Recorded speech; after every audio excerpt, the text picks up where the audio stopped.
Welcome back, everybody, to Out at Reese's. Real quick, so I actually am recording this after the podcast I recorded. I just wanted to introduce you guys to this new series. I'm calling it Sub Era, Out at Reese's Sub Era. It's just kind of going to be a shorter series of podcasts, probably ranging 10, 15 minutes long. Just giving my thoughts every week, just at the end of the week. I don't have a specific time frame or day for when these are going to go up yet. Maybe by episode 2 I'll have that down, but anyways, hope you guys enjoy.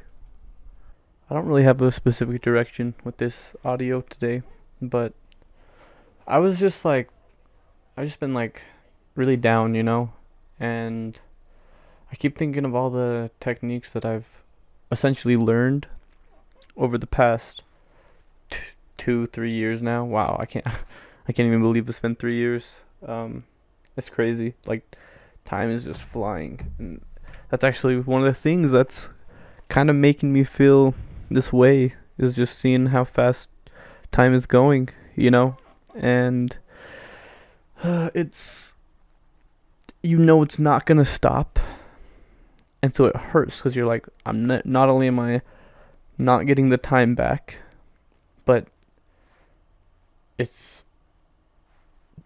you're not only not getting the time back, but it's not gonna stop, right? You're gonna keep losing time until eventually you reach the end and it's lights out. And I don't want to live my whole life living like that. It doesn't sound fun just thinking, oh man, I've lost time, time's running out, I still don't have enough time. Because I don't want to die.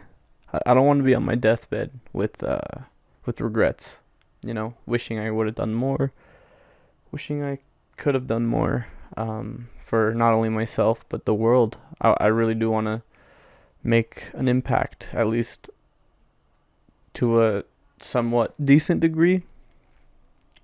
I don't there's a lot that I still have to learn, obviously, and I feel like times like this, when it just really drags me back down and I don't feel like I can do anything, like I'm not good enough for anybody, or for even my own family, friends. It's really tough, and it's, as much as you don't want to feel like that, you almost feel like there's nothing you can do, and you almost feel like even if you try to do the techniques that you've learned, that alone takes so much energy out of you that it's like you don't even know if it's going to work or not. And so it's a part of you doesn't want to exert that energy to feel better, with that fear that it's not going to work. When, most of the time it really does work and help, at least somewhat. It just kind of comes down to, is it worth it? Is it worth the exertion and the energy and the exhaustion? And honestly, you just have to answer that yes, because there's really no other option. You can continue feeling down and living this way, and just feeling like this and experiencing these feelings and emotions with the feeling that it's never going to stop, or that you may never come back. But honestly, you're going to just have to answer that question I stated earlier as yes. It is worth it to do these things, as much as you don't want to, as much as you're not up for it. You're going to have to really force yourself to. I'm really trying to right now. I'm really trying to force myself to get through these feelings and emotions, because I'm sure most people agree with me. These kind of emotions are not fun. They're very kind of depressing emotions, and it's really tough. But you just have to say yes. Anything you can do, whether maybe go do a quick workout, maybe go Go out and socialize, talk to friends. Just try to get your mind off of the downness. I think so a lot of people, when you talk to them, if you're talking about your emotions and how you're feeling when you're feeling down like this, a lot will say, get your mind off of whatever's causing it, right? The problem is, oftentimes people don't even know what's causing these down, like episodes. I don't know what you'd want to call that. I feel like it's very difficult to keep your mind off it when you don't even fully know why something in particular or what in particular is bringing you down this hard. And so I think more what you could incite, rather than saying, let's get your mind off of whatever's bringing you down, why don't we get your mind off of the fact that you are down. There's a clear difference there. Not specifically what's bringing you down, but the fact that you're down. I think that's more important, because if you try bringing your mind off the whatever's causing you to be down, you could still be down maybe, because there doesn't always have to be a reason. But if you can focus on taking your mind off of the idea, the concept, the fact that you are in this down state for whatever reason, that's what I think you should be trying to get your mind off of. Just, and there's many ways to do that, but it's like right now it's very difficult to see those. It's like you learn so much, and then when you need it the most, that's where you feel the most pressure to use those things, and you almost like forget.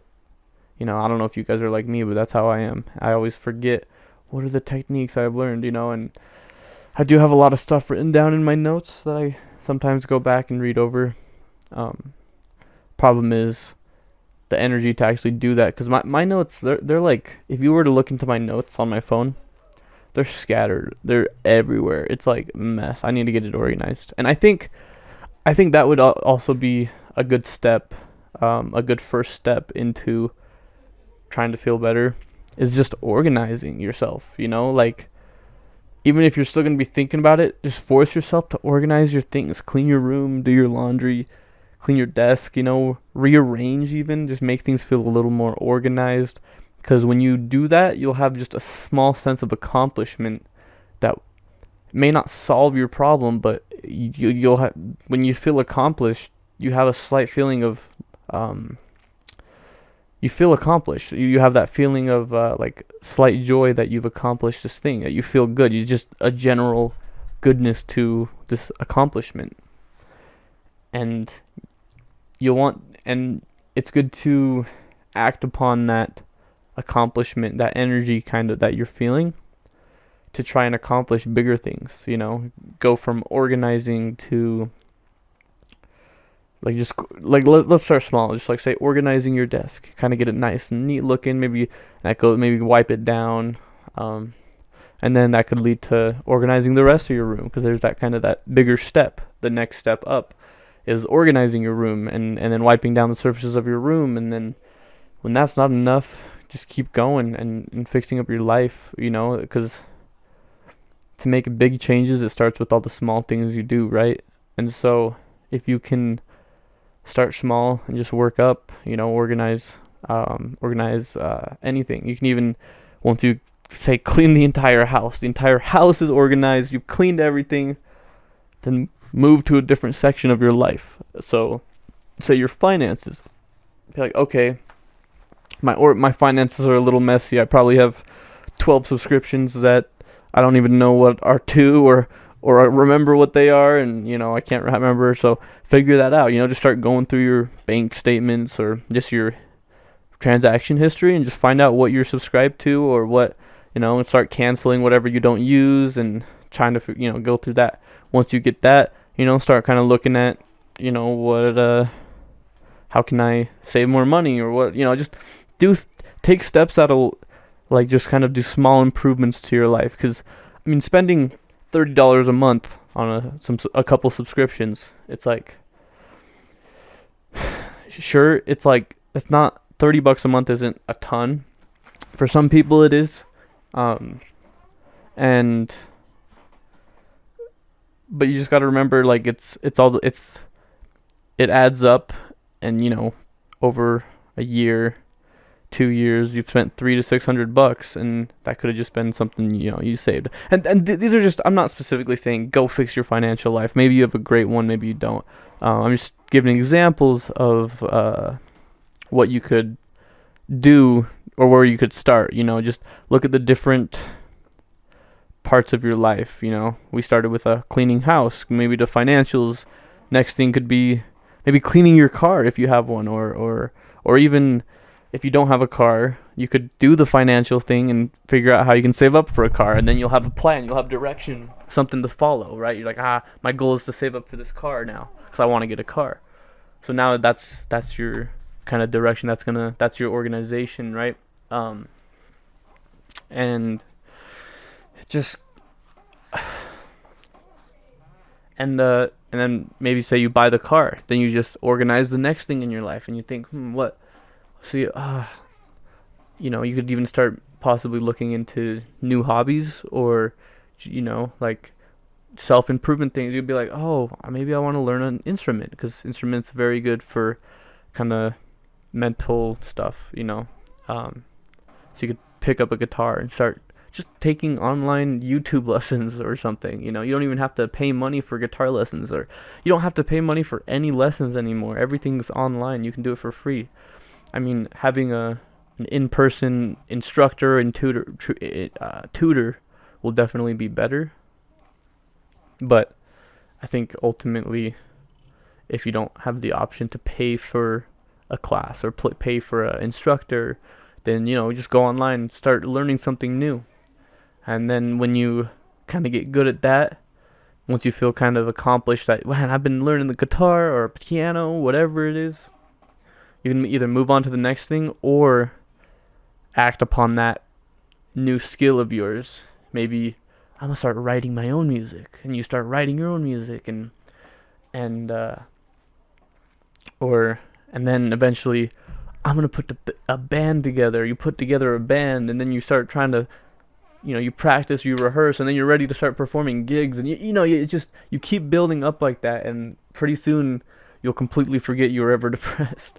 Not really. You'll never forget that, but what I meant to say is, like, the feelings of that depressive feeling, and when you're feeling down and anxious, whatever, because you have a focus and a direction, you will feel a lot less of that than you did before, But it all just starts with that first small step into your life, essentially, into organizing your life. That's really what it seems like success is about, is just organizing the different parts of your life into what you want them to be, right? Because organization is a very broad term. It's everyone's idea of organized and organization is different, and so everyone will have different directions that they start following as they start organizing their life,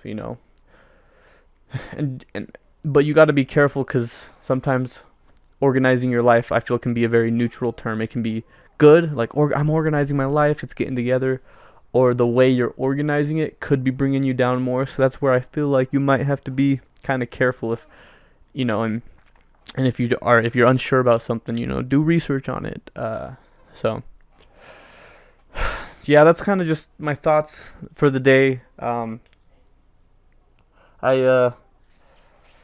really appreciate you guys listening. I hope you guys could have taken something from this.